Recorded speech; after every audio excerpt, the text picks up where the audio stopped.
নমস্কার, স্বাগত সকলকে নিউজ ভ্যানগার্ডের পর্দায়। সঙ্গে রয়েছে শতাব্দী। ওয়েদার আপডেট দিয়ে শুরু করছে আজকের গুরুত্বপূর্ণ খবরগুলো। আশঙ্কা সত্যি করে এই মুহূর্তে কিন্তু নিম্নচাপ সুস্পষ্ট নিম্নচাপে পরিণত হয়েছে। তার পাশাপাশি এখন দেশের বিভিন্ন রাজ্যে কিন্তু বর্ষার সক্রিয় প্রভাব লক্ষ্য করা যাচ্ছে। জেলায় জেলায় বজ্র বিদ্যুৎ সহ রাজ্যে বৃষ্টিপাতের সম্ভাবনা, তার পাশাপাশি দমকা হওয়ারও একটা পূর্বাভাস রয়েছে। তবে মেঘলা আকাশে ভোগাবে আর্দ্রতাজনিত অস্বস্তি।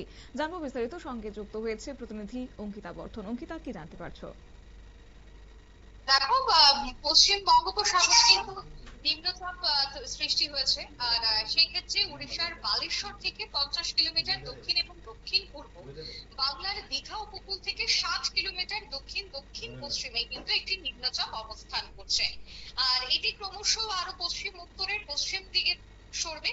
ফলে সোমবারের মধ্যে কিন্তু বালেশ্বর থেকে উড়িষ্যার চাঁদবালি এবং দীঘার অন্তর্বর্তী যে অংশটা রয়েছে সেখানে কিন্তু স্থলভাগে প্রবেশ করতে চলেছে।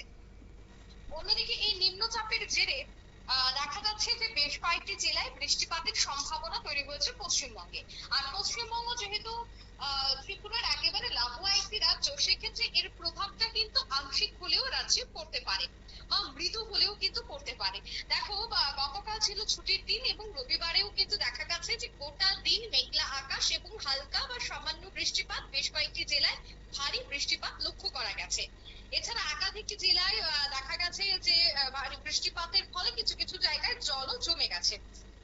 এই মুহূর্তে এই 24 ঘন্টার জন্য আগরতলা হাওয়া অফিস কিন্তু আরো বেশ কয়েকটি আপডেট দিয়েছে।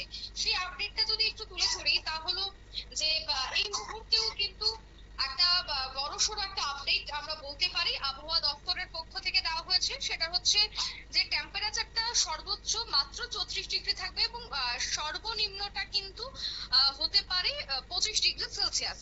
অন্যদিকে দেখা গেছে যে সব থেকে বেশি যদি বলি যে লাস্ট বৃষ্টিপাত লক্ষ্য করা গেছে সেটা হচ্ছে কৈলাসহরে। এটা হচ্ছে এখনো পর্যন্ত যে আপডেট আমরা পাচ্ছি। অন্যদিকে দেখো, এই মুহূর্তে 7 দিনের জন্য একটি রিপোর্ট দিয়ে দেওয়া হয়েছে এবং প্রত্যেক সোমবারই কিন্তু হাওয়া অফিস একটি রিপোর্ট দেয়। সেই ক্ষেত্রে আজ দেখা গেছে যে 6 তারিখ এবং আজকে হেভি রেইনফলের জন্য হলুদ সতর্কবার্তা দেওয়া হয়েছে। এছাড়া বজ্রবিদ্যুতের জন্য সতর্কবার্তা দেওয়া হয়েছে। তবে হেভি রেইনফল কোন কোন জায়গায় থাকছে, অর্থাৎ অতি ভারী বৃষ্টি, তা হচ্ছে খোয়াই, পশ্চিম গোমতী, সিপাহীজলা এবং উত্তর জেলা। এছাড়া আগামী কালকের জন্য কিন্তু হেভি রেইনফল থাকছে 1 থেকে 2টি জেলায়।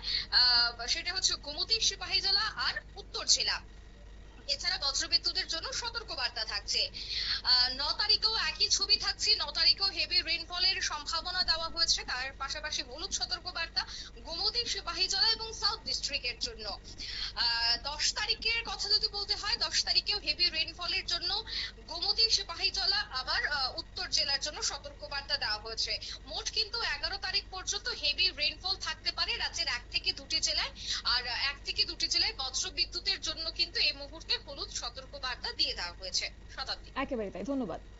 অর্থাৎ রাজ্যের আবহাওয়া দপ্তর কিন্তু জানাচ্ছে আগামী কয়েকদিন রাজ্যে ভারী বৃষ্টির পূর্বাভাস রয়েছে। তার পাশাপাশি আর্দ্রতাজনিত অস্বস্তি রীতিমতো ভোগাবে। একদিকে মেঘলা আকাশ এবং হঠাৎ করে রোদের দেখা মেলায়, এই দুইয়ের কারণে কিন্তু যথেষ্ট অতিষ্ঠ হতে হবে রাজ্যবাসীকে। নিয়ে নিচ্ছে ছোট্ট একটি বিজ্ঞাপন বিরতি, সঙ্গে থাকুন।